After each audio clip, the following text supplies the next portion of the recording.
I call to order the June regular meeting of the Open Source Voting System Technical Advisory Committee of the San Francisco Elections Commission. Today is Thursday, June 13th, 2019, and the time is now 6:06 p.m. I'm the chair, Christopher Donick. Secretary Walker, can you take the roll? Chair Jordanic? Here. Vice Chair Cattell? Here. Member Haig? Here. Am I saying it right? Yes. Thank you. And Member Wasserman? Here. We have quorum with 1 absence and 4 members present. Chair Jordanic. Okay, and Member Phillips has an excused absence today. Next item. Noted. General public comment on any issue within the committee's general jurisdiction that is not covered by another item on this agenda. Okay, seeing no members of the public, let's move on.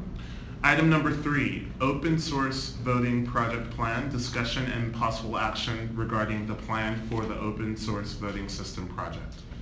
Okay, on this item, I did not receive an update from Director Jarrell, but we did have her here at last month's meeting, and I'm trying to think if there have been any updates. Well, I can provide you a couple updates that she gave me over email. Let me just pull it up here.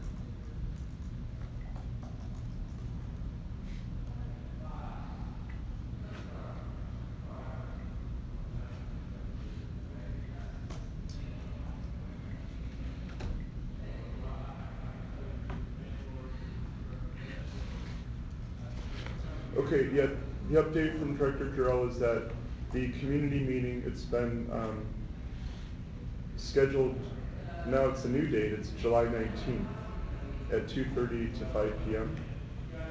So That's a Friday. are you sure that's a Friday? Yes, because I'm giving a talk in New York City that day. Okay. Okay.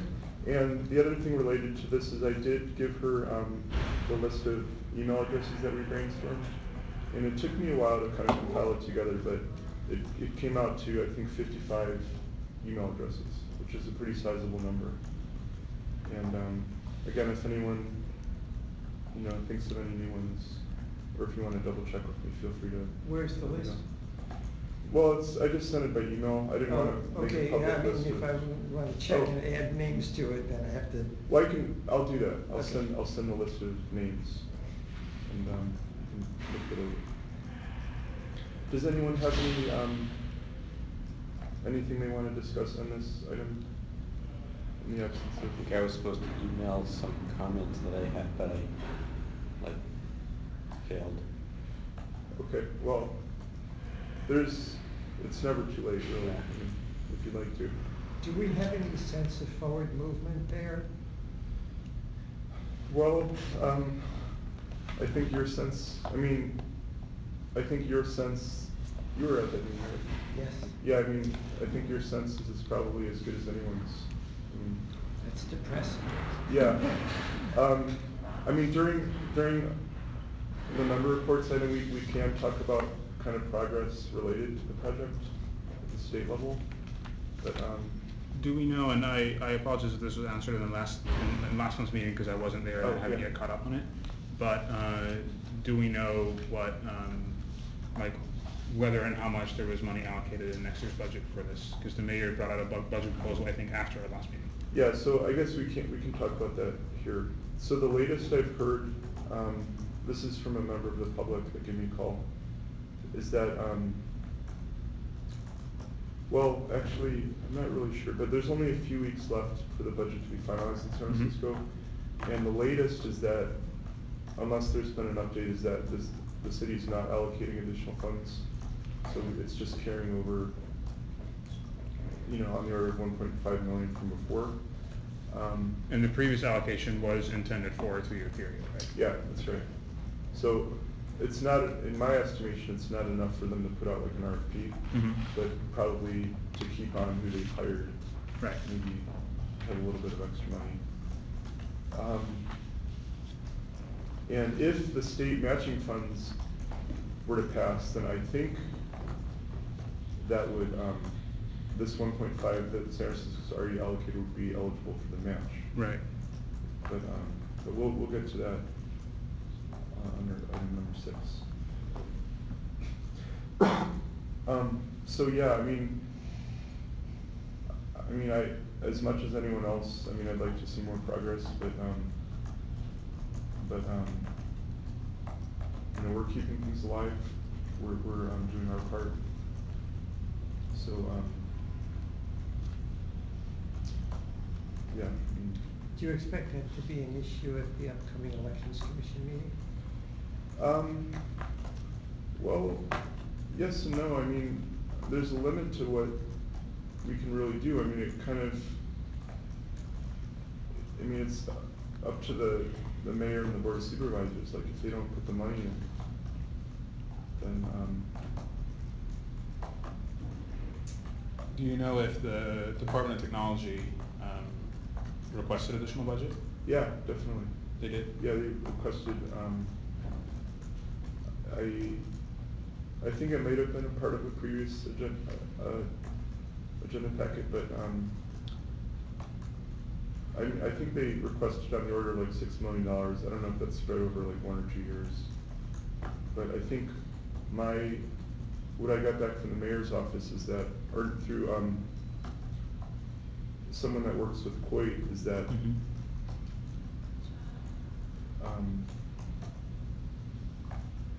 I think that they wanted to like wait another year before they put more Right. money in. Well, I mean, if Coit's not being helpful, that is not that surprising, right? Because the reason we originally got this money was also in spite of Coit rather than because of them. Yeah, yeah, but I mean, there's many factors. Like, if this state matching funds passes, then the city would have a reason to, because it could be like a 3-to-1 match. Yeah, and if the past spending is eligible, then a bunch of money would just appear out of nowhere too. Yeah, so there's a lot of good things happening, but at the same time, there's a lot that's not happening that could happen. We shouldn't prepare to use an open source balloting system in the near future in any event. Right. But we should keep, you know, trying to keep pushing it. Yeah. So, okay, anything else? Let's take public comment on this item. Seeing no members of the public, next item. Approval of minutes of previous meetings, discussion and possible action to approve minutes for the May 14th and June 8th committee meetings, and I respectfully request that you table this item. Yeah, that's fine. We'll skip this item for the next meeting. So it's totally fine. Okay, next item. Item number 5, administration items. Discussion and possible action regarding administrative issues, including but not limited to attendance at election commission meetings by committee members, the committee website, and the committee's written reports to the commission. Chair Giordano. Okay, so on this item, let's get the easy things out of the way first. So who would, well, let's talk about our next TAC meeting. What's the date of that? Thursday the 11th. Thursday Yeah. the 11th. Okay, Thursday, June 11th. I'm available then. okay. Is that something we should stick with? Works for me. Okay. It's okay for me. Okay, let's do that. I'm out for next week, so. Okay.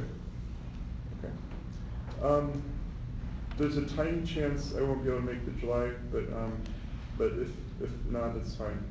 You can continue. But I'll keep you posted. And then we're August 8th. Yeah, that sounds right. That's the second something in that. In August. Second Thursday. Second Thursday. Yeah. I know, I have this calendar in my head. Yeah, I'm terrible on dates. I'm impressed. There's a mathematician who he has a special skill where you can give him, you say any day and he'll tell you like.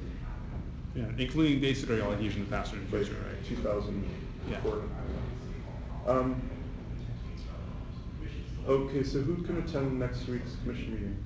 I can do that. Okay. I have the day off from work. Excellent. Okay, the next thing is, let's discuss the draft report. Member Cattell, put this together. Yeah, oh, is it on this item? Oh, yes, okay. Yeah, so I wrote this last month, right before the last month's meeting, so there was not enough time to get it into the agenda for it. For which I apologize, and this is also why it covers everything up to but not including the May 14th meeting, and that way we keep the, I think it's a 4-month range, right, because there's 3 reports per year. So it will say some things that were true at the time, but we now know more, but that's okay, they can go into the next report. So let's see, there's not too much in here that's surprising, so there's a summary of all the meetings that we had. Then there's an item about Sean Roberts being hired as a project manager. Oh, it says here that Director Gerald submitted a $3 million budget request to Coit. I believe that Gerald has only one R in her last name. That's correct. I mean, as far as I, Is it not double R, double L? it's just I one don't R. think so. I think it's All right, single. well, that's a correction that we'll need to make. Yeah, we could double There are check that. 3 instances of it there. Yeah. I hope it's one R. Yeah, one R. I don't know where I got the $3 million budget request info from. It might have been the agenda packet for the May 14th meeting, because that was already public at the time. I'm pretty sure that's right. But if that number is right, then that's great. And it also answers my question from before, which apparently I knew a month ago but forgot. And it says that she is going to speak at the May 14th TAC meeting. Obviously it already happened, but we'll cover that in the next report. Then there's an item covering the development work that we did, including Chris meeting with the Director Arntz, to demonstrate the result reporter. That happened in April. Then there's a standard item about the development of the recommendations document. We didn't do very much on that in that 4-month period. Carl worked on some language about digital signatures and stuff, and that's coming up again in this meeting, but it has not at this point, and also had not at that point been approved, so we haven't actually fully added anything to the document in this period. We did the CLA stuff, so that's mentioned, and then there's a bit about the state matching funds proposal, which we also have an agenda item to cover at this meeting, but I summarized the things that had already happened up to that point. This says that AB 1784 was scheduled for a hearing in the Appropriations Committee on May 16th, which was in the future at the time that I wrote this. We now know that it has passed the Assembly, but if that turns out to still be relevant 4 months from now, or 3 months from now, we can cover it in the next report. The Dominion contract approval happened, and then the only thing that I was not able to find out was the date that Tony spoke at I didn't speak. I attended. I changed participated to attended. Oh, okay. All right, so That's, participated in should be attended. yeah.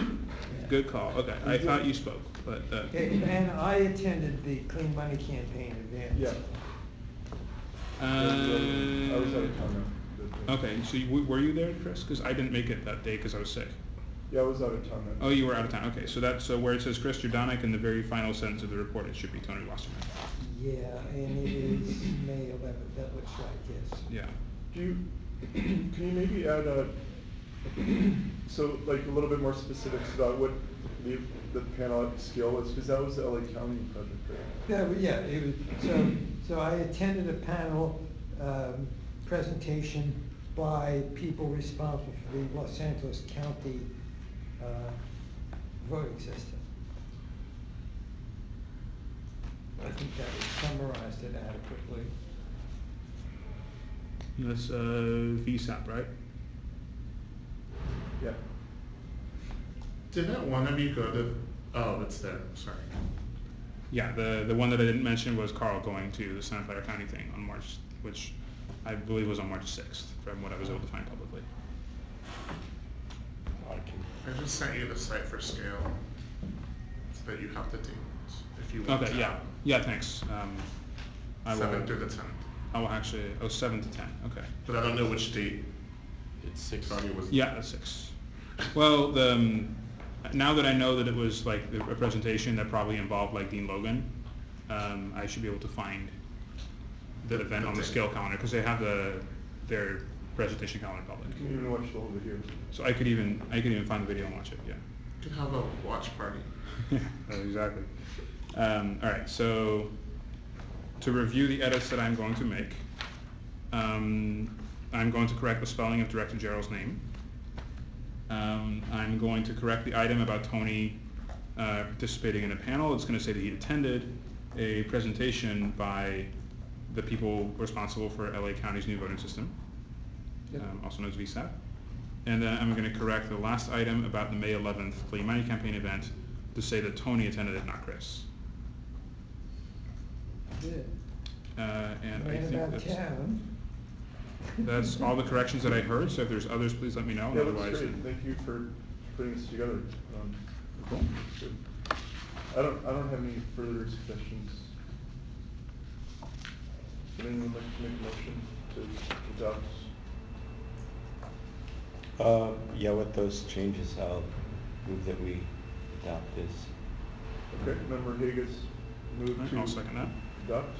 Okay, and then seconded by Member Cattell. Let's take public comment on this motion item in general. Seeing no members of the public. Secretary Walker, roll call. Chair Jordanic, Yes? Vice Chair Cattell, Yes. Member Hague, Yes. Member Wasserman. Yes. We have 4 ayes, and the vote is unanimous. Okay, great. So, Member Cattell, do you think we could, is there a way we could try to have this finalized so that it can be a part of next Wednesday's commission agenda? Yeah, I will finalize this today or tomorrow. Okay, great. And then, and also, you're gonna wanna delete the word draft from the subject line, which it's the one thing I added. Where is that? Oh, I this, just okay. added that. Okay, yeah, I'll just strike that through. Oh, and also, one thing I wanted to mention to the committee is that, when we were reviewing the minutes at the last meeting, it was related to the scale. There was a couple sentences in there about something about how Scale was setting up a committee to work on open source. Yeah, and that wasn't happening. Yeah, but I did remember, what that was a reference to, and it was that during, that discussion, LA County itself was saying that they were organizing a new advisory committee to Right. advise them on open source. So that was the, So they first built the whole system, and now they're gonna start figuring out, exactly. okay, Exactly. all right. So, okay, so then what else on this item? Oh, I know, since one of the things that this item talks about is the website, we did finally, merge, Rowan, your changes regarding the recommendations document and also the CLA. Excellent. And I wanted to ask people, are there any other, cause currently the CLA is not, there's not like a link to it anywhere, I don't think. Oh, you mean there's not, Incoming links to it. yeah, there might need to be, So, we probably need to update the contributing.md file or create one. well, so, We may want to link to it from the README repositories as yeah, well. so there's 2 things. One is on the website itself, and then the other one is maybe on, like, every project we have should link to the Yeah. CLA. So how do you think we should do that? I can prepare a pull request to do that, at least for or a series of pull requests, at least for the website, and figure out how I want to do it for the repos, and then I can prepare a series of pull requests in time for next Maybe week. just have some boilerplate paragraph that we had to each readme or something, or? Yeah, exactly. I'll figure something out Okay. and propose it next month. Okay, great. Okay, is there anything else on this? Oh, and also at next week's commission meeting, the commission is gonna, I think there's an agenda item that's gonna be for selecting, reappointing members to TAC. Okay, so anything else for you, Yvonne? Okay, next item. Item number 6.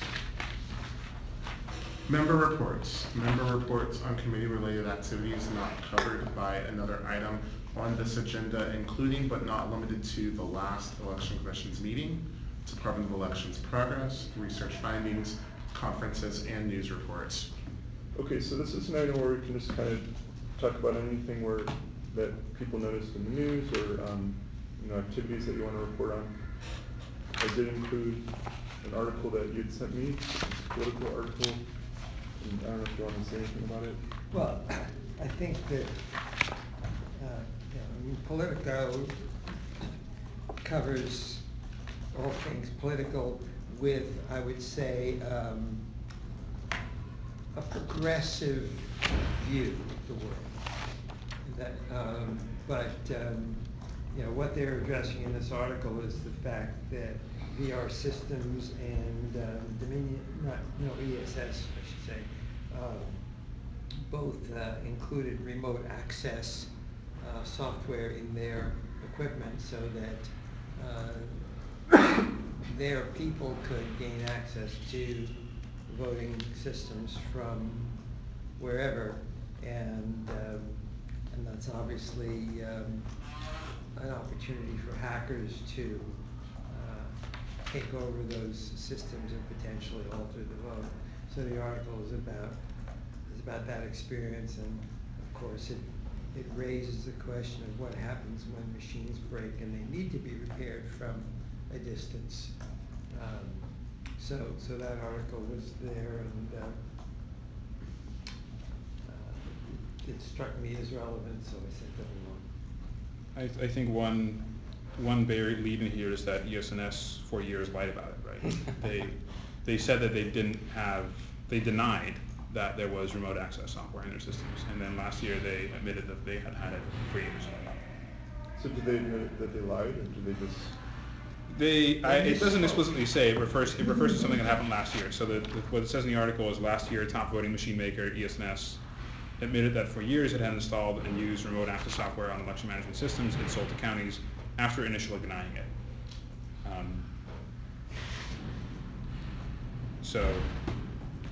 We wouldn't be finding this out years after the fact with the manufacturer initially denying it if the code had been open, right? I think that's one of the things in this article that's most directly related to. You're too young to remember this, but they declared their previous statement to be inoperative.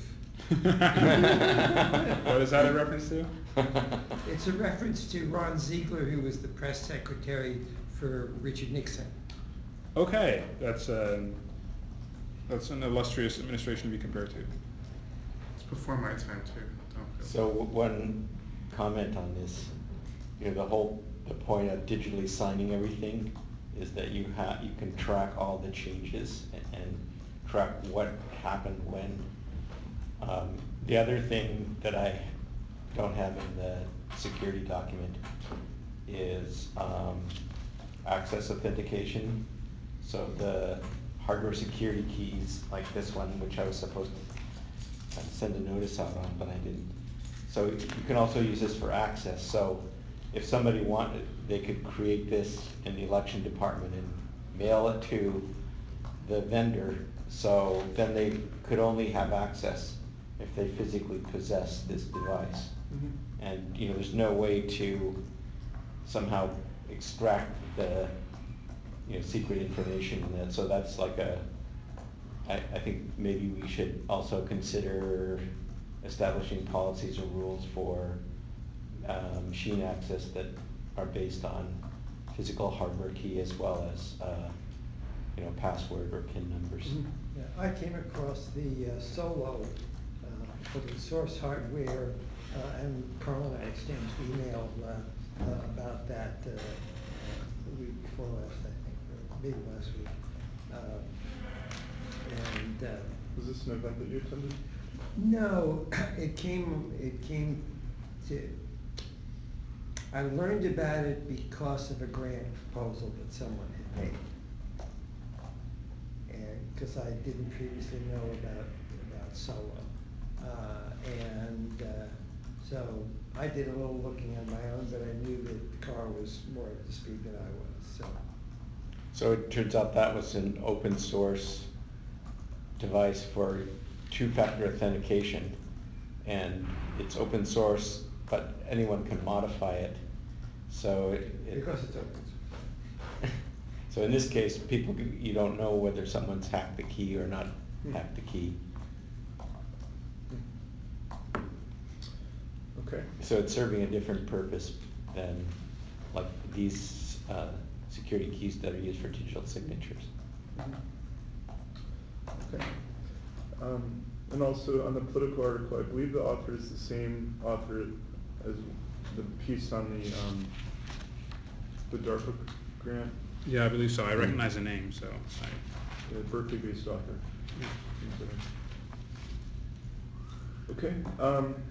The other two items in the packet. oh, sorry, another remark that I would, correct me if I'm wrong, Chris, but I believe that connecting voting machines to the internet is illegal in California, right? Yeah, I think, I don't know what the exact wording is, but I think essentially that's. Or rather like a barrier to obtaining certification, like it's.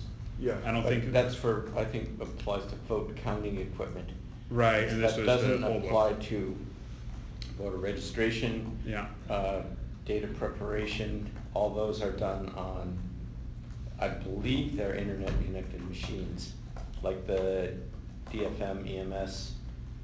I'm not absolutely sure, but Yeah. I think Right, and that was what was in question they're here. internet connected, so like all the ballot preparation and whatnot is Yeah. internet connected as well. Yeah, you're right, and this was about voter res data, not about vote counting machines, so, yeah. It would be kind of interesting to research exactly what the law is on that point, but, so if we ever want to quote it. Mhm. Maybe that's something you might want to look into.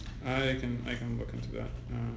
So also, Or- I think And the, you like also the just- EMS systems are not required to be certified. It's the vote, basically what they use on election day and then to count the ballots is what is essentially needs to be certified. I think, was there a new law about poll books?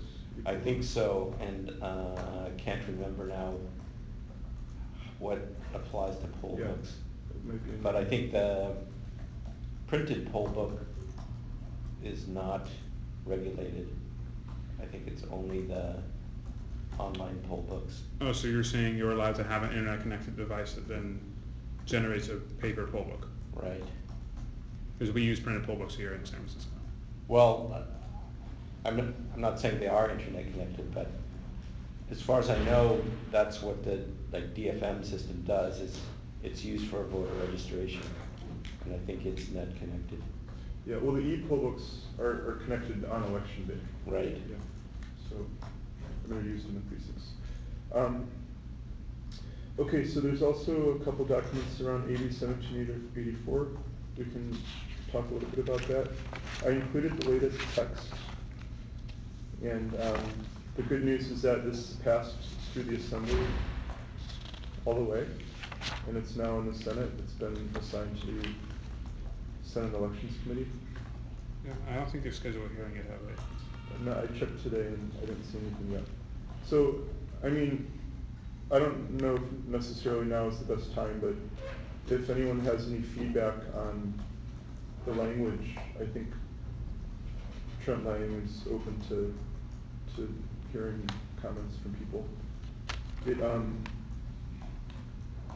like for example, it says you get a 3-to-1 match if it's licensed under GPL v3, but I think it's going to be amended to be a GPL v3 or later. So,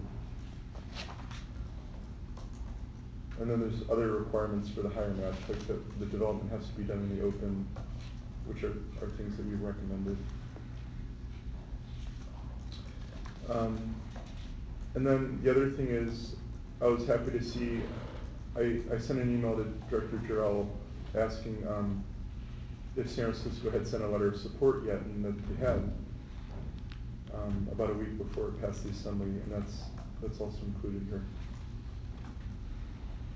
Which, so like San Francisco is officially supporting the bill.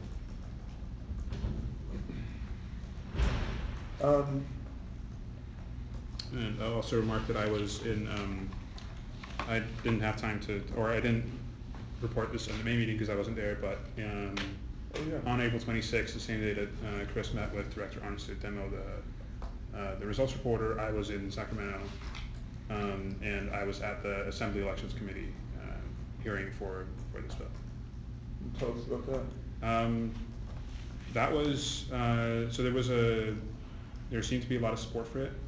One of the people who actually, so it is typical for the author of the bill to come out and to the committee hearing and speak about their bill.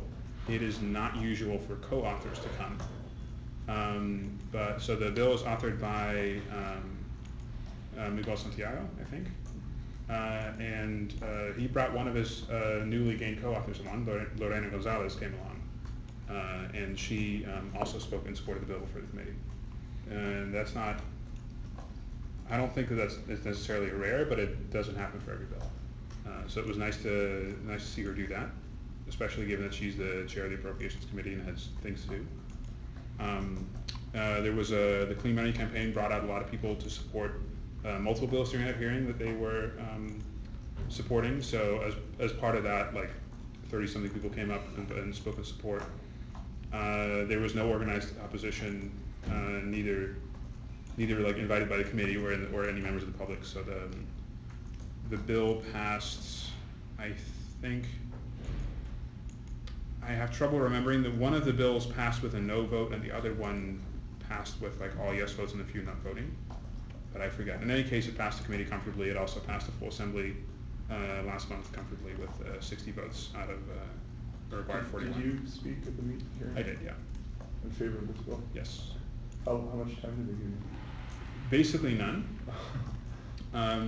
Like the form of the statement that you're expected to make is something like, my name is Jeroen Katau, I'm the vice chair of the Open Source Technical Advisory Committee, and I support this bill.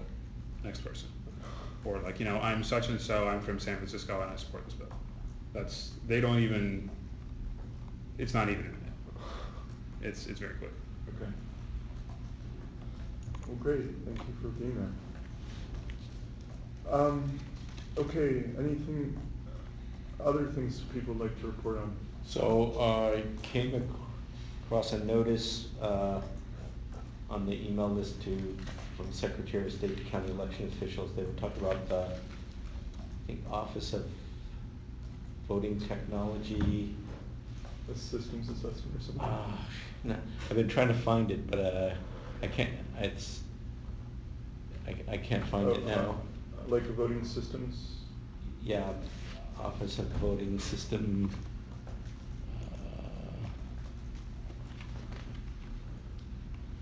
Maybe this is it. OVSTA. Yeah.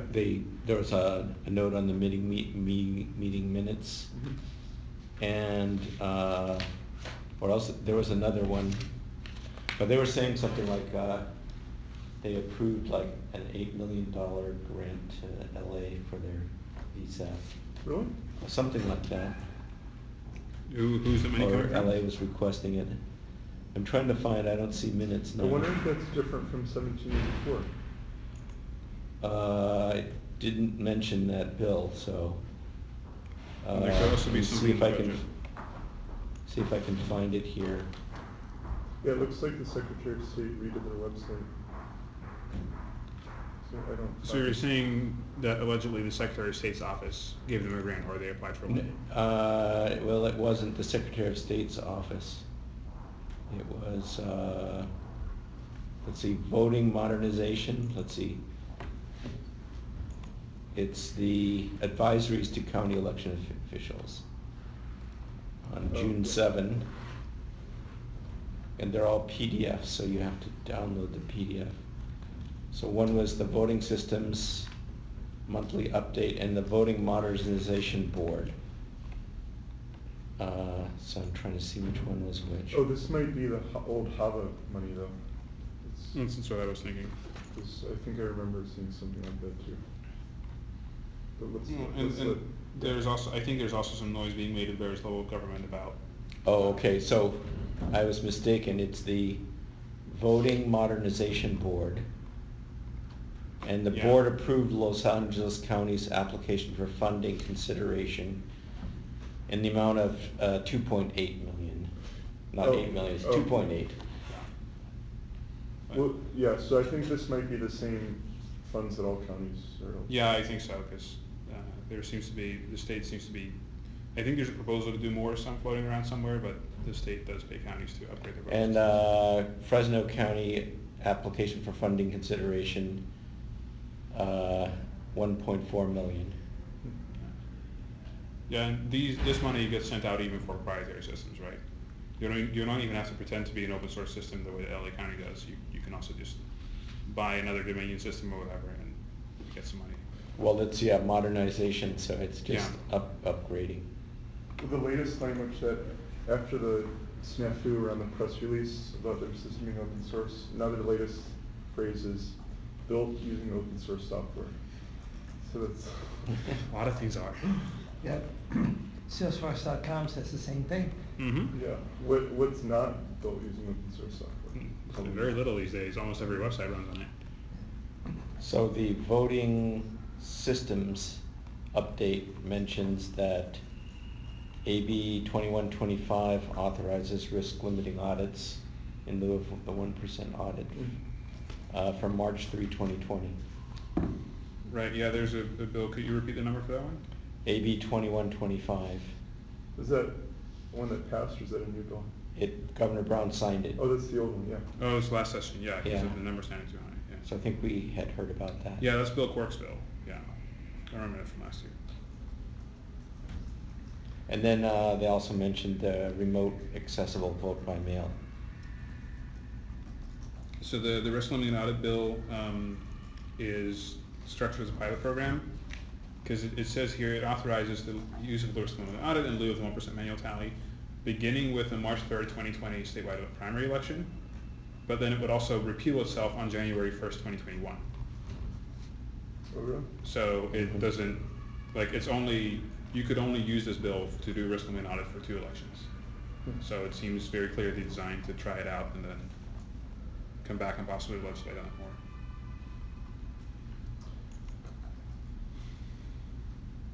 Do you also want to, can you repeat the days that you're giving, do you want to talk about the conferences you're Oh, giving? yeah. So the OSCON conference is in Portland, and that I'm speaking on the 17th of July. It's a Wednesday. Okay. And then this similar proposal was accepted for the Open Source Summit, which is sponsored by the Linux Foundation. And it's the exact date of the talk hasn't been set, but it is within a day or so of August 22nd in San Diego. That is what conference? Linux Foundation Open Source Summit North America. It gets 2,000 people, but they have like 10 parallel sessions. So what I was planning to do was to build on the material that you guys have used in previous presentations, but for this audience, these audiences I should say, I wanted to bring out more of what it takes to do open source in a government setting. Mm-hmm. Great idea. That you know, the political, economic, social issues, the fact that you have, you know, the clean money people and the Association of Voting and all these other things, and the fact that you have to get approval from government, from, you know, boards of supervisors and mayors, and get funds allocated, and then either contract or hire people. That I think people just say, oh, well, San Francisco's going to do open source software. We'll just get a few people who live there to kind of convene in the library every couple of weeks, and all of a sudden it will become the de facto standard for elections in San Francisco. So most of my talk is I think, will be the historical background, like, you know, what the grand jury pointed out, the current status as we know it at that time, and with a little bit of what we've done as a committee in terms of results reporting and recommendations and the use of a public website for the committee that they can all follow. And then the organizational issues that arise in terms of influencing how the work eventually gets done and whether it will actually get used, and probably the observation that nobody has yet gotten through it. And you said the one in San Diego, you're also speaking? Yeah. Okay. So, Rowan, were you the one that gave the last talk? Yes, So- I've already made a note to send Tony my slides for the last one. So I think his slides may have used mine. And I don't- Yeah, I didn't mine are really- built off of yours. So his are Okay. newer. Okay, so if you send me yours, I will. I'm gonna undoubtedly add a lot of stuff that's Yeah. not been there. And the main differences are, I mean, obviously mine are like a year-ish newer than Chris, so there's just more like current events updates in there. But also when I first built off of his in March of last year,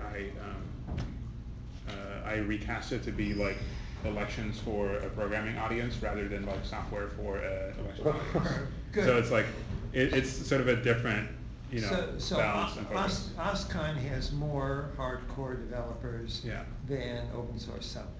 Right, because I have a deck, you can look at the old version of my deck too. I have a LibrePlanet, a deck that I presented at LibrePlanet last year, and then I presented at, You Strange Loop this presented year. LibrePlanet, well, that's pretty hardcore. Well, there you go. It's not as much as going to FOSDEM. No, that's fair, yeah. FOSDEM is a weekend at a university in Brussels where they take over classrooms in the university, and, everybody wears T-shirts even though it's more or less the dead It was in of winter. February, yeah. Even though it can be like -10°C outside. It's also always very packed because it's free. Yeah. So maybe maybe you can share the anecdote about LA County's press release. Oh. To make the point that in government, there's Yes. misunderstandings about. Yes, I will That's a good one, yeah. I will mention that. And I've then, not mentioned it in my I talk. think people might be excited to learn about AB 1784 and how it mentions GPL too. Good point. So I'll try to have it a little bit in advance and Okay. at least pass it to one of you who can pass it to another person who we can round robin it for comments. Okay. Okay, and I've just written down what Chris said too, so that I can send it to Tony along with my notes, Yeah. along with my slides. Okay, great. Well, good, that'll be fun.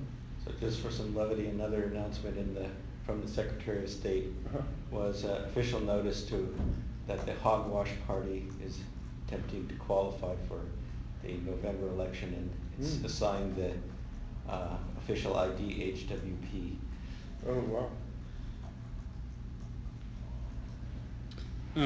Do we need to vote to authorize Tony to give those presentations? We don't need to, but I guess if you'd like to speak on our behalf, we should authorize. Why don't we do that? Well, the question is whether I'm speaking as myself or whether I'm speaking as an official What representative. would you like to do? It's probably easiest if I'm not, an official representative of this body. Okay. That way we don't have to prove what you say. Yeah, because who knows what I might say. You're gonna go off the rails, yeah. Then we're gonna all be on the hook for it. Yeah. Okay. Okay. So, and I can put a disclaimer in there that says, that this is not the official position of the city of San Francisco, the county of San Francisco, the elections commission, or Right. it's just moi.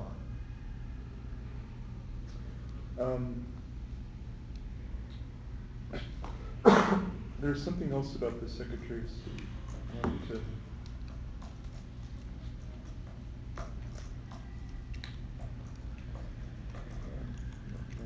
So is there any other updates people want to give on this? And Carl, is there anything? I can't think of any other. Okay, let's take public comment on this item. Okay, seeing no members of the public. Item number 7. Item number 7, voting system component development, discussion and possible action regarding OSVTAC developing and or facilitating the development of one or more voting system components as a proof of concept. Okay, we had a productive meeting on Saturday. This is a meeting that Rowan and Carl and me attended. We were there for about 2 hours, a little over 2 hours. So let's see, what would we like to talk about for this? Is there anything So, from that? you have an meeting? update Yeah. on that. Okay. So Roan sent me a link to his repo with some changes to add turnout. And so I took a quick look at it late last night, and then I realized we changed the way we load the results. So originally, we have the detailed data that the first 3 lines of the detailed data are the total, and then total for each precinct of all the precinct votes, and then total of vote by mail votes. And those were the numbers that go in the summary. So it was actually loading it from the detailed results file. But after we did that, then we implemented the JSON file that had a copy of the summary data, so we don't have to load it all. Yeah. But I never went back in and undid the loading of the detailed result file. So turnout is there's no detailed file for turnout unless we add like a party-based breakdown or something like that. So we could have a detail that's a turnout, that's a party turnout, registration and turnout. So were you saying that before it was only loading it from the detailed file? Or Right. it was loading it from both? Okay. No, it's only loading from the detail file. So when Roan tried to access the functions, well, first of all, it called the routine to load the detailed results, and there are none. And this But was the then- problem you were having on Saturday? Okay. So I took out that part, but then it still couldn't find the results because the summary data in the JSON isn't currently Yeah, being well, loaded. so there's some coaching. So I have to Yeah, okay. fix that before that'll work, once I fix that. But it was too hard to do Yeah. late It's not at easy, night, yeah. so, but that's there. So some of the other issues, like I added all of the missing data that's in the converted source data, so I updated all the data loaders, so all of the information now is getting loaded except for the contest status, which I didn't review. So I went through and like when the data loader said, oh, this attribute is some new attribute, then I fixed that so it actually did that, so we can use that. I wrote a bunch of issues for the data converter of just things that need to be added. Are those already added then, to the tracker? I wrote issues Okay, on the yeah. Git repo I saw for that, the yeah. data, open Yeah. data converter. Okay. Or maybe sample data, Yeah. I'm not sure, which I think I did it for the converter, not the sample data. So the other thing that we talked about was running the data converter in a special mode, so it would just pull out a test example. So maybe it would have like a normal contest, an RCV contest, and a measure, so that instead of having to hand edit all these input files, then we can create it automatically. You know, I was thinking it might actually be easier, instead of either hand editing or like filtering real data, it might make more sense just to have like some kind of a script that's standalone that we can like craft all of our special cases. Yeah, well, I mean, you can either filter the JSON, but then like converting results gets complicated, so it's almost easier to do it in the data converter itself. But I mean, what I'm saying is, well, what I'm saying is it might be like something in between hand editing and, because that way we don't, and full blown data converter, you know, so it's like, Well, so my thought was to, like, add a configuration file that said, okay, use these contests, so you manually enter, like, which contest to pick.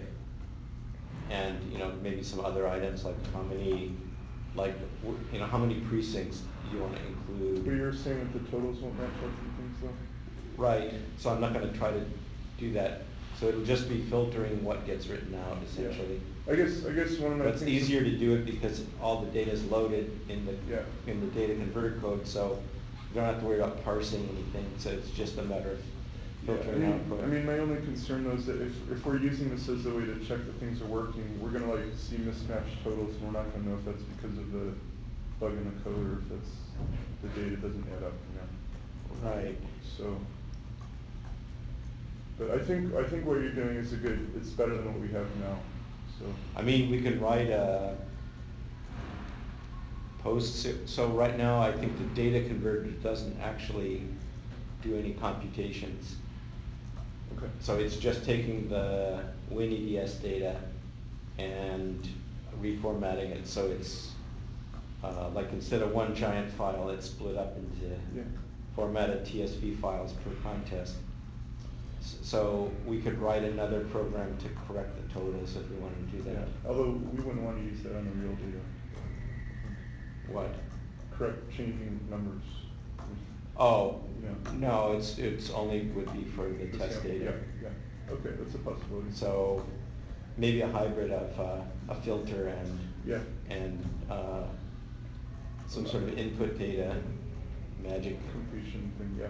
Yeah, I like the idea of having the data converter generate the minimal test data, because then we know that the structure is With the right. schema. Yeah, because if you, I don't know if you saw this in my patch, but I also ended up having to not just add the turnout stuff, but then also the turnout has a result type that is new, so I had to declare that. Yeah. There's another Right, it's a pain. thing type that's new, so I had to declare that too, Right. and there were dependencies all over their file that I didn't realize existed. It's getting harder and harder to do. Took me 4 tries to just make a valid file. Right. Okay, so I would like to try to meet with the director again, maybe to see if he has any feedback for us. And something else that occurred to me on the way over, given that San Francisco hasn't allocated more money for the project, and maybe if Director Gerald has these staff people that are just kind of they're not working with any vendors to write code, maybe they could be tasked with doing the work of coordinating with the department to have them use what we're doing. Mhm. So I had a question related to that. Do you know, I don't have the documents with me, but which system is the new system, the new Dominion system? Is it ImageCast Central, or is it a different one? I would need to find out. I don't know offhand. Because we had the contract in a previous meeting, but I didn't bring, it's in a different folder than It's what I also threw. online. All the meeting documents are on the website.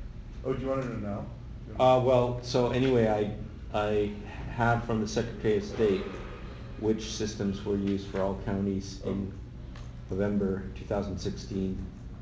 So some of them use Dominion ImageCast, which I think might not be the one we're. Let me just. Well, if you go to our website and to the past meetings, you can find the agenda and you can find the back. Because I have documentation on ImageCast, but I think it might be a different one. I'm not sure. So anyway, Del Norte, Glen, Imperial, Kern, Napa, Siskiyou, and Tuolumne. Bunch of small counties. Well, Mountain really states. big counties with very few people. Well, Imperial is pretty big. Yeah, fair enough. Oh, here it is. It's part of the March 14th agenda packet. It's just like 100 pages, so. Yeah. And this is going to go to the very end.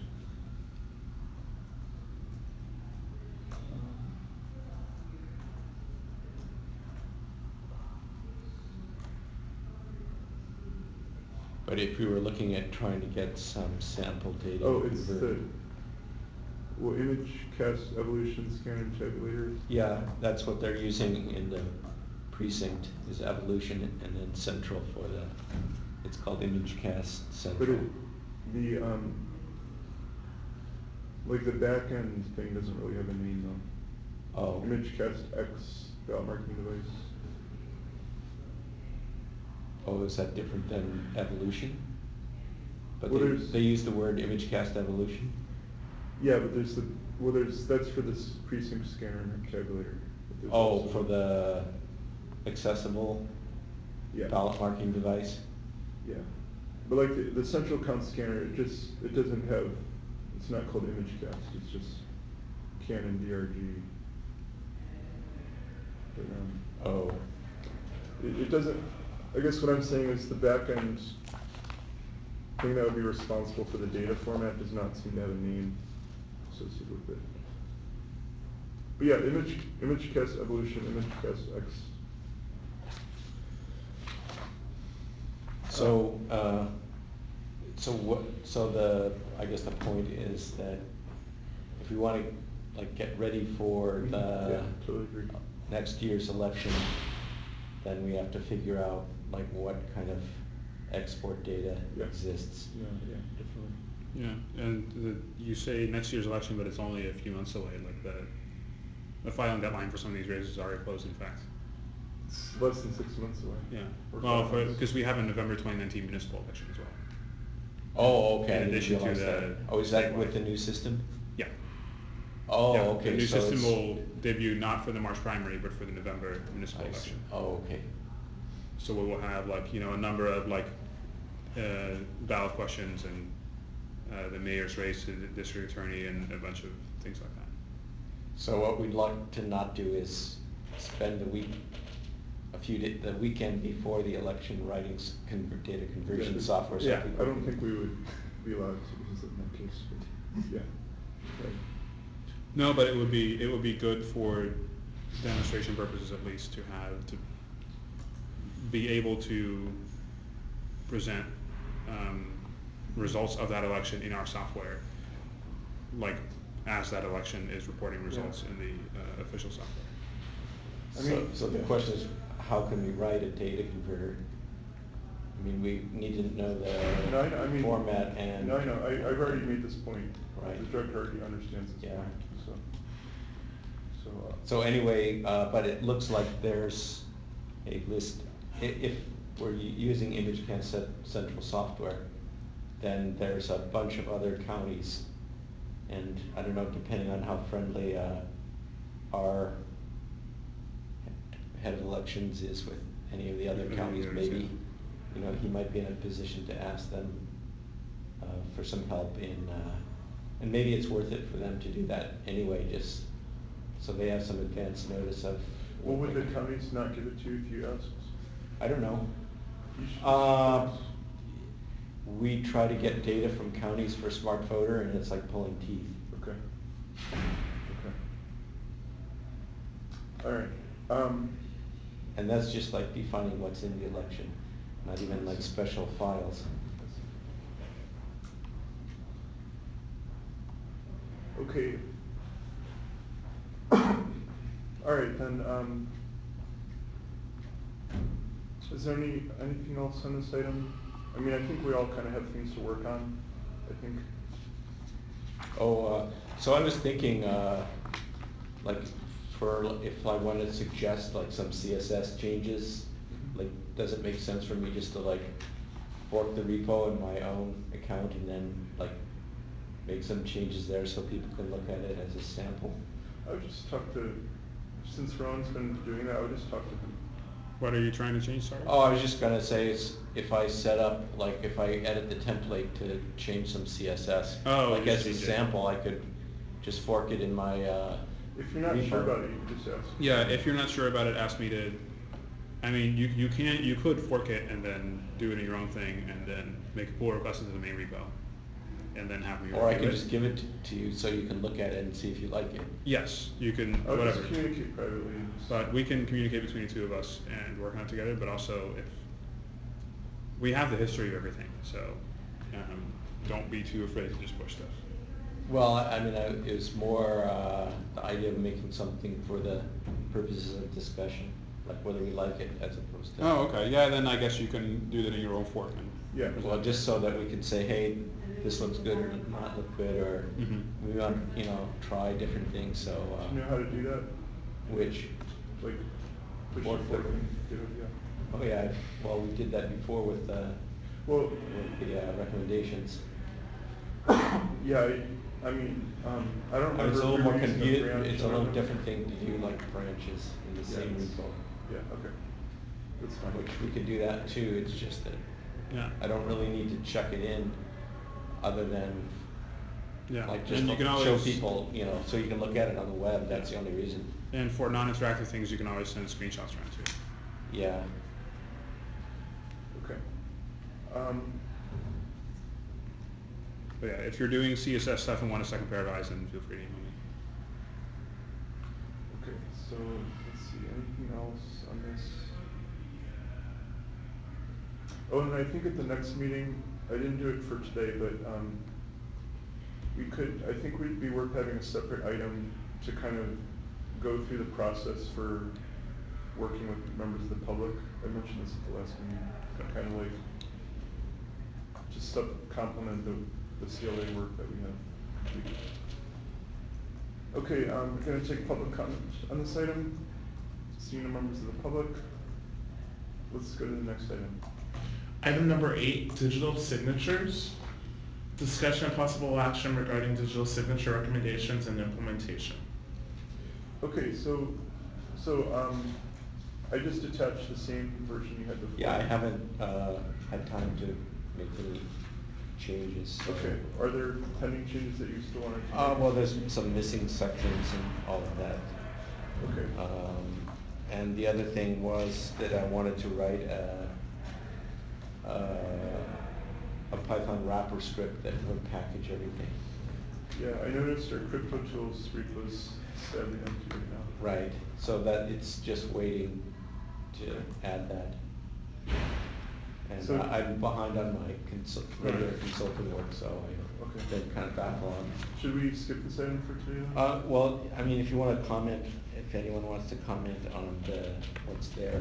Yeah, I'm about halfway through reading it, and I did notice that your link to the crypto tools repository is not yet a link, like it doesn't have a link target. Oh, right, 'cause Yes. we spent a fair amount of time talking about this last month, so I don't know if you had. Oh, okay, no, I missed that, sorry. Okay, while you're reading About that- this document? Yeah, while you're Okay. reading that, I'm gonna take public comment on this item, and seeing no members of the public. So- I'm sorry you don't have my minutes to look at tonight. That's all right. I already wrote on my to-do list that I need to listen to the last meeting anyway. Me too. That I will think help you write the minutes. yeah. By the way, Secretary Walker, thanks for the nice tweet about TAC. That's cool. I meant to do that today. But I'm almost in a rhythm about that. I have a little checklist I'm developing so that I can have my rote exercises like tweeting about things. So. I don't know if you noticed this, but that little image, the box, that's the new thing that happens with Twitter now. Oh. We made a change to our website that inserts the image. Oh. When he says we, he means him. Huh? When he says me, he means himself. We. Oh, okay. Yeah, he pointed that out on Thursday during our special meeting because I was looking through the history of the repo and I saw his change for that and he was like, yeah, a few days after I did that, Secretary Walker tweeted out my thing, and it worked. I think I try to remember for the special meetings because it's the most it's something that it's not on people's radar. So no one knows when those are happening, so I try to remember to tweet that at least. Eventually I'll be tweeting everything. That helps a lot. Yeah. But yeah, some people saw it immediately, and got some feedback. That was cool.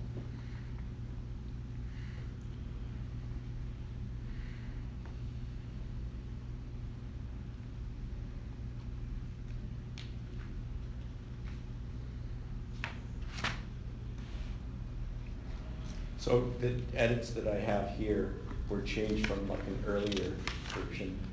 So this is the same as what we had Last month. Last month. Mhm. Right.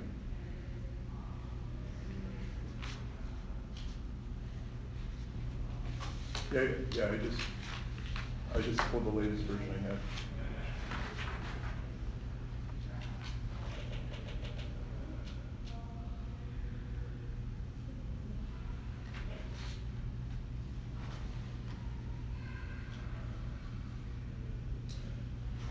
So, and then, so I wonder, I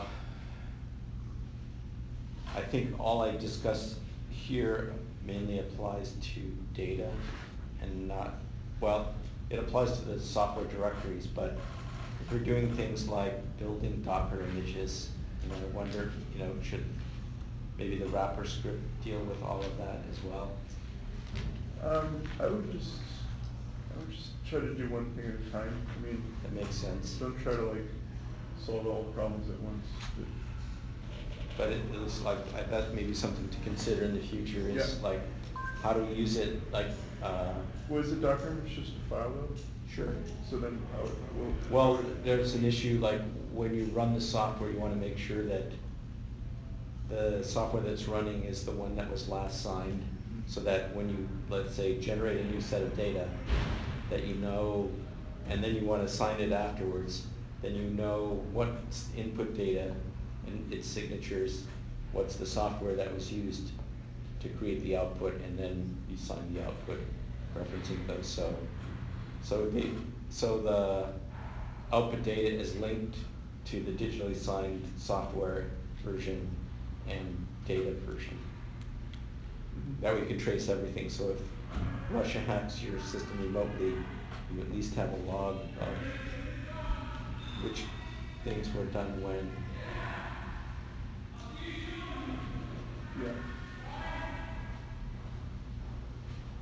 I think you've got some syntax weirdness at the beginning of section X6. Section which? X6. X6. It's on page 5 about Okay, I sign see and it. git commits. Yeah. But there's an X6 on the following page too. Oh, is there? Oh, because it's 4, it goes 4, 6, and then 6. Oh, Okay, so X6 should be X5. No, there's a 5 Oh, there's a 5. Okay, there's just 2 6s. with the 2 6s. and I didn't renumber it.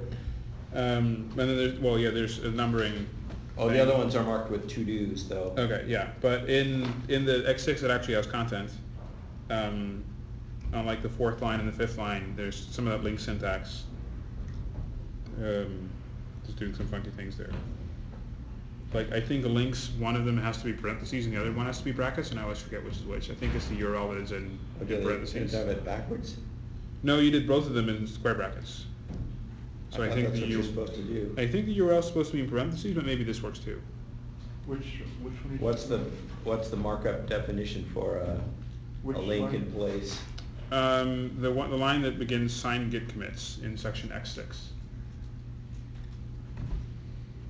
Sign. My search isn't picking up signed git. Sign, sorry, as a verb. 2/3 of the way down on Yeah. Oh. Sign in the imperative. Sign git Yeah, commits. right. It's parentheses for the second one. Yeah, and then the following sentence has So like. it says, the sentence reads, well, which may be a little awkward because I say, or GitHub. If the Git system is used to track changes in data files or software, or GitHub.com is used Yeah. to distribute data files, comma, an additional signature should be used to sign Git commits, Yeah, period.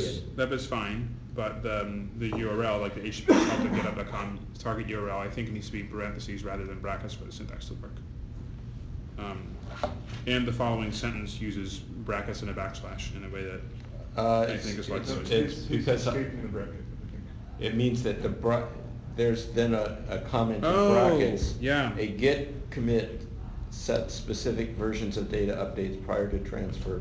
Oh, that was meant to be a literal square bracket. Okay, I got you. So That in is- other words, yeah. it's just a note saying Yeah. Git has its own system, so the idea is that Yeah, we have our own system of precise digital signatures, but Mhm. we should use the No, that's fine. standard Git one. Yeah. He's just talking about your syntax for heading. yeah, I think this is repeated everywhere. If it actually functions, that's, then it works. I don't know. But, yeah, this is Savage. consistent in the hyperlink syntax. Unfortunately, there's not a throughout the real easy way to like check Markdown locally.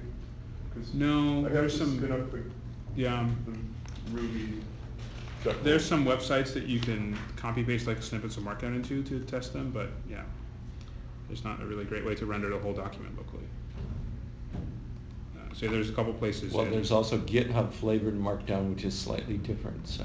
Yeah, exactly. Well, that's what this is. No, it's well, I'm reading, from Adam P. It's, oh, wait a minute. Well, we're using. He's doing it both ways, one with parentheses and one with brackets.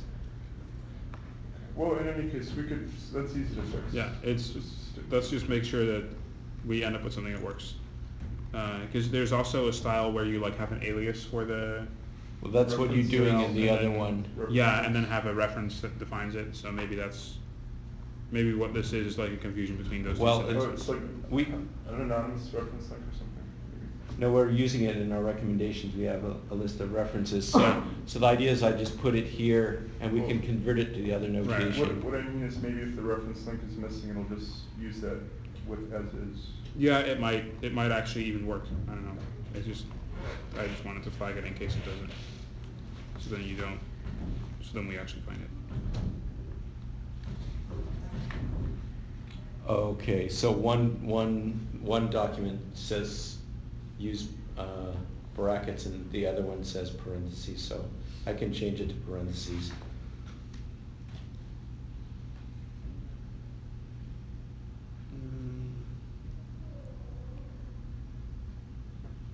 And there's also another syntax for like a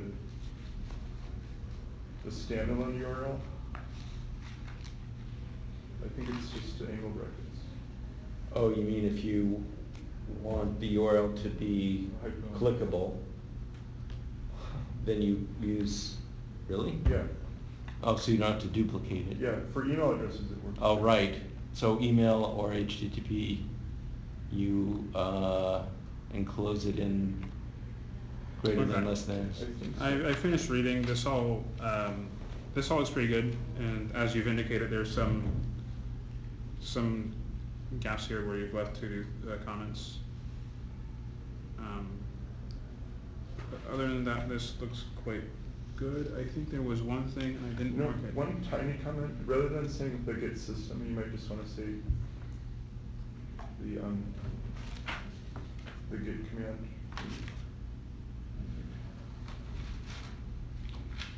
You know, maybe I should say what it is. I've never heard it called a system, I would just call it a command. I think Well, we're it gonna is a system divisible. because it's a whole pile of commands. Yeah. Is it really? Yeah. Yeah. Well, I mean, all the flags and options and things. I don't think he means, well, the git commit command will do that, but I think he means the git system is like all of git. Oh, as like a paradigm kind of thing? Yeah, as a, Okay. Well, it's a software yeah, as a software system. package. Okay. But I guess I could use the word like revision management or something like that, or change management. I see what you're, yeah, that's, I see. It's in the. So what sense- would you call it? I mean, it's. Like revision control or? Well, I mean, it is a VCS version control system, so Yeah. in that sense, Version. it's a good, it's fine. Version control system? Yeah. No, I just want to say that, so, because. Don't use one that's an existing name, so don't use RCS or CBS or one of those things that refers to them. Well, I'm talking about Git specifically. Yeah, if because you want to it explain has what git is, you could signatures. say it's a version control system, yeah. Yeah. Yeah, I mean, maybe the first time you mention it, and then after that. Yeah. I think that, so the,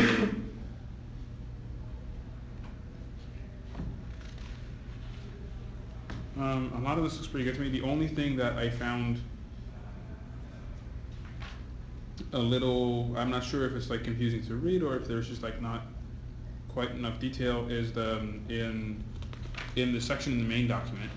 Yeah. There's a bit about log files near the bottom of Right. page 2.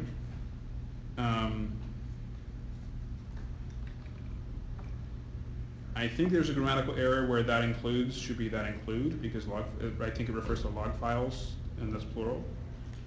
But, Would that include yeah, the hash? Oh, okay, that's good. yeah, and then, My expertise is. okay, so you're saying that. that every time you have like some input and then some software that does something to the input and then produces an output, you have a log file that records the hash of the input, the hash of the software that we use to manipulate it, and the hash of the results. The output. Correct. And then that hash, that log file, if you can then sign that or do some Well, it's signature. included in the signature, so the idea Right. behind this system is that you can sign batches of data. And the other thing is, if you take the prior version of signed data and you Mhm. rename the file, Right. when you compute the new Mm-hmm. SHA 256 sums, then it includes the prior one, so you can you can reference different versions. I noticed Yeah, you so- didn't use the phrase blockchain. Well, that's what it is. Maybe That's what the- blockchain means, actually, No, literally, you that's didn't, what it means. I mean, you didn't use the word blockchain. Oh, I didn't use the word, I'm not saying you should. yeah. I don't- I used it in another document, though. Maybe that one, I mean, others might differ, and maybe other people did understand it, but I think I would have understood it more if it began with like, when an application processes some input, and when some software processes some input and produces some output, or when the thing happens, then it should also create a log file that should have these things in it, etc. Also, where do you envision this log file going? Would it be part of the output? Yeah, I would store it with output, well, you store it in the directory with the output data. So, Right. so it depends on, And so it already it gets hashed sort of and signed. depends on the application, use, or output, like the data converter stores the output in a different directory that's then read. Right. But it also has a working directory where it takes source data, intermediate data, and things that are munched kind of in a Mhm. cycle, and it's all just kind of maintained in one directory. So that log file, I guess that would travel with the master data and get stuff appended to it? Is that the idea? Well, I was looking at it more like just, these output files were created by these input files in software. Right. So it would go with the output data, and Mhm. it's only for that version of that output data. It's not. Right, okay, and then. So, but if you use a version control system, then you could check in that version, Yeah. and then you could go back in history and say, these were the earlier output data files, and then these are the earlier log files. So Right, I would so use Git or something like that to deal with history, as opposed to trying to keep Right, 'cause chains this of could be log files or something. commit metadata even in Git, possibly, but, so you're saying this log file would, be bundled with the output of Right. processing stuff? Okay. That makes sense. It's just trying to keep things simple. Yeah. And also, the whole idea too behind all of these things, by having individual files and text-based files, then you can use Git and Git diff and all of Yeah. that to track and validate everything. Mm-hmm. And it's pretty easy for software, whereas if you stored it in a Word file. yeah, or a Spreadsheet. MySQL database or something like that, Yeah. then you've got a a SQL database file, you basically can't track any changes with that, or the signatures you can't even tell what you're You can signing. do it, but it's extremely painful and inefficient, Yeah, because you can tag each record. And I like what you're saying about how when you have stuff like that, it should be derived from a primary master file that is text-based, yeah. and that derivation I mean, that should was be in verified. some of my other recommendation things, but Yeah. this It's is kind of also- putting it into practice and the whole thing, revision control, and then data security and integrity and chain Mhm. of custody. Yeah. So it, like the hack that they were talking about, or the, you know, questionable, like, did, you know, Yeah. something happen? You know, following this process really allows people to go in Right. after the fact and You would have records of when this validate was things or modified, find yeah. what was actually tampered with. Because now, I mean, you go in, they could tamper with data and nobody would know anything. Yeah. Yeah. All right, yeah, so that, so yeah, I found the section about log files a little confusingly written, but other than that, I think this is, So I can write that down.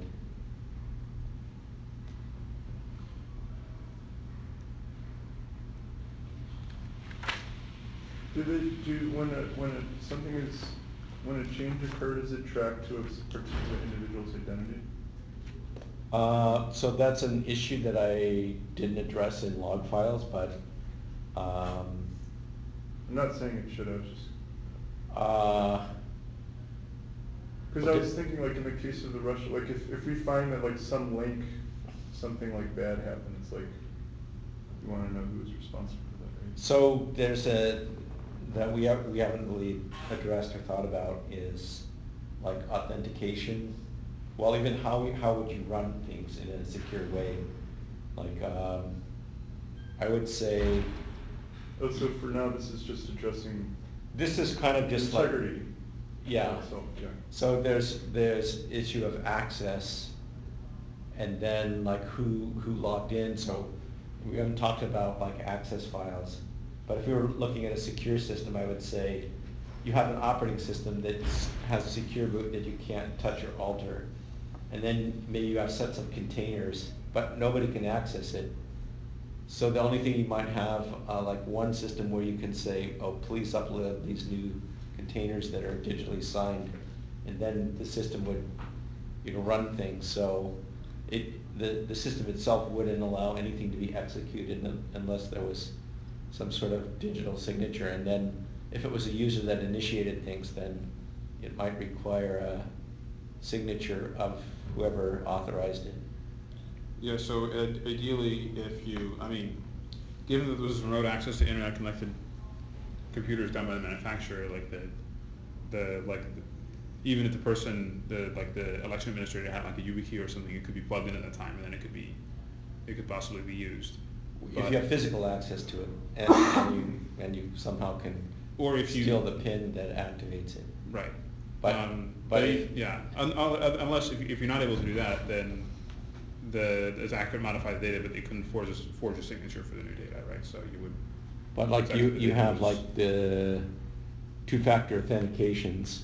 So Yeah. before the system does anything, it could ask for a two-factor authentication and then include that in the log file. So that's a way to track, you know, a Right. processing step to a person. Yeah. So at least you would have that Yeah. that but also- authentication recorded along with the app, but Yeah. I guess that's like another topic to be added Yeah, here. it's another topic, Uh, but I also meant to say, like, if you, like, Maybe I something- shouldn't even put that in here, because that's a good point for us to I think consider. it's good to explore that more, but it's a semi-separate topic, but Yeah, it interacts with this one. maybe just quickly Um, reference it, but don't. Well, just the same thing in that we're creating a log file that has these things, so it could also include, you know, whatever two-factor authentications, you know, for user-initiated, operations. Yeah. And I guess it also depends if like we're if we're editing data and doing data converters, you know, there may not be a person inherent in that, but, you know, I'm not well. Yeah, I mean, it's, like you said, it's kind of a separate topic, because Yeah, and it it's- brings up a whole other set of issues. But it also, it does harden things a little bit, because it depends on where the key for the signature lives too. Like if that lives on a YubiKey similar device, then it's much harder for an attacker to compromise the machine to actually sign their Right, and so, compromised data. so that's one of my recommendations, is you have a hardware-based key for signatures, but then in a document that doesn't cover this, we can add authentication, and if you always require a hardware key for access, Yeah. for everything. You always have a hardware key. Like, let's say, just, this is more for a question for fun, but like, let's say the log file did record the identity of the user doing the action. Yeah. And then, what if the person said, well, wait a second, I never did that? Like, how do you like make sure that the thing that gets logged was actually, like, preventing from forging it? Like, how much does that take? Well, you have to at some point Like have your physical your access software to the can't have key. bugs, right? I mean, What was that, sorry, Chris? I said, I mean, like if the software had a bug that allowed someone to kind of Well- like steal the thing while it's in transit or something. Or I think with. Well, actually, if you plug the device into a machine that's compromised and somebody puts in their PIN to activate the device, then the malware could access the key. Mhm. So it's not absolute proof. That's what I'm Yeah. saying. But then, somebody either would have to, attack that particular machine, or, so that it at least eliminates, remote access to someone that doesn't have access to the physical device or the machine that it's plugged into.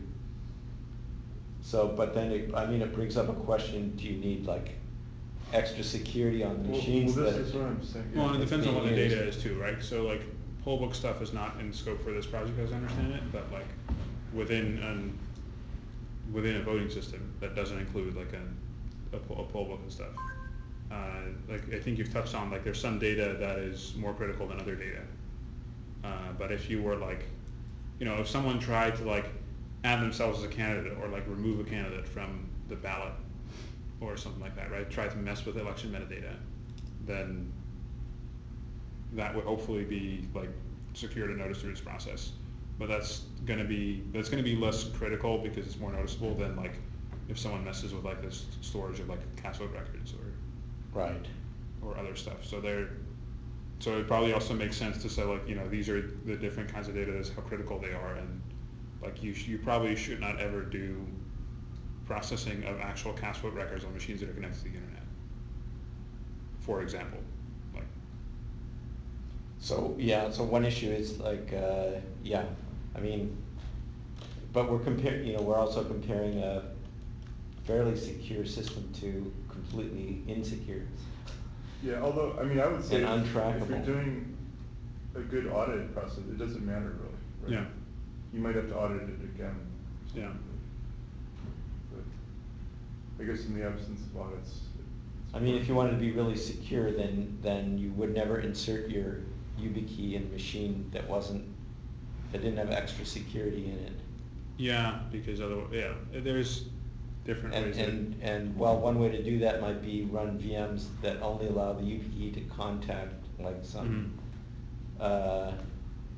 secure software that's inside, so. But I think Chris is also right, like the ultimate defense is audits, and you're always gonna have to audit the paper, because you should never fully trust the software, but, I think using single digital signatures and having digital chains of custody is a good idea. I mean, it's. Just as another defense layer. I mean, it's not 100%, but it's like 95% or 99%. You'll catch things quicker. Right. Yeah, it's much more difficult to do, to tamper with things in a way that is not evident in that. Yeah. It's like, yeah, And it does provide some basic, accounting, yeah, and tracking, more so than just passwords and logins Yeah. that are pretty easy to get compromised, especially with phishing. yeah. Okay, so, alright, so Right. before we, we're just trying to But straight. the next steps in this document, like, are you going to revise this further, or are we Well, voting on this? I'll make some edits as you suggested, and then fill in the remaining things, and then also publish the sample script Right. so that we can try it out and see Mhm. if we want to change the proposed methodology or not. Right, so you were not intending this to be Voted on tonight, not necessarily, yeah, unless you want to vote part of it. There's no point. What's that? There's no point really to do that. Yeah, may as well wait till it's we get a chance to evaluate it in use. Mhm. And the idea is once we have a sample script, we can start using it on our repos. And I will do what I promised last time and send a message to you all to show you which, like, YubiKey you could use if you want to use YubiKeys. Mhm. Okay. And then we could also start to use that for our Git repos. And we could do two-factor authentication on Git as well. Okay, so we already took public comment on this item. And then, so is there anything else before we move on? I think that's it. Okay, let's do the next item. Next item is topics for future discussion, discussion and possible action regarding topics for future discussion. Treasurer Dunn. Okay, so I had mentioned like the public collaboration aspect. We can do the signatures again. I think another topic I've been wanting to do is something about governance, like Mhm. for this from the city's perspective. Or like- Governance of the development? No, well, more of the long-term project. Should this be in the open source sense? Yeah, and I think that we might also, after these two public presentations, we might want to talk about, how technically knowledgeable people react to what it is we're doing, whether they're raising issues, whether they're generally favorable to all of this. Because I think it's a proxy for what the public at large may have to say. Can you elaborate again? Yeah, I mean, it's the notion of the feedback that we get from the two public presentations at these conferences, just to anticipate and to advise people on how this is likely to be received in a larger community. Are you talking more about the conferences you're attending or the more of the community meetings? Well, I think all of the Okay, above. all of the above, okay. So I was wondering if we should discuss our FAQs. I went back and reread the ones that we had, but like we had the comment from the public last time, where she was, like, she thought open source meant anyone could go in and modify the software that was being used. Like, should we review our FAQs and maybe add them or refine them to, Yeah. like, address some of these, like maybe confusing parts? I mean, I looked at, we technically described everything perfectly, but that might not really serve the public who have these. I would put a section in the misconceptions. FAQs that I would call the basics. Why are we talking about open source at all? What is it? How does it compare with software that they're familiar with? Just Does it mean this thing, or does it mean absolute that? 101 kind of Yeah, things. maybe like a beginner's intro Yeah. or something. Yeah. And I think like FAQs are a really good way to explain things. Yeah, but we can't assume that they know anything, Right. right? Because, their experience is, they do computing on their mobile phone. Well, some people call them infrequently asked questions. They're more like questions that should be frequently asked. Yeah, exactly. Yeah. Newbie questions. Okay. So anyway, that was a suggestion that Yeah, maybe that's a good thought. Yeah. we discuss FAQs. We don't necessarily have to propose them, but maybe we could come up with a Well- list of questions that we should add. Yeah, I mean, if there's many ways you can do this, like you can either, like if you're inspired, you can bring some, let me know before the Yeah. meeting. We can maybe have on the agenda and like set time aside. Yeah, Either way. maybe a combination. Okay. Why don't you, like, a week and a half before the next meeting, maybe you can let me know what you think. If there are some questions that pop out that you think we should talk on. Okay. And I like, Tony, your idea of like separating out, like into a maybe more basic section. Because I think we just have one general FAQ Yes. section now. Start here. Yeah, I mean, even if someone even finds the FAQ, right? Yeah. It's pretty, Yeah. very, I mean, it could be maybe its own page that we reference specifically, you know, instead of just pointing to our recommendations document where it's a section. yeah. Okay. Okay, is there anything else? So, and then maybe we'll try to have another library meeting before the 11th. You know, depending on people's schedules. So, okay, let's take public comment on this item, seeing no members of the public. All right, so the time is now 7:41 p.m. The meeting is adjourned. Have a wonderful rest of the evening. Thank you.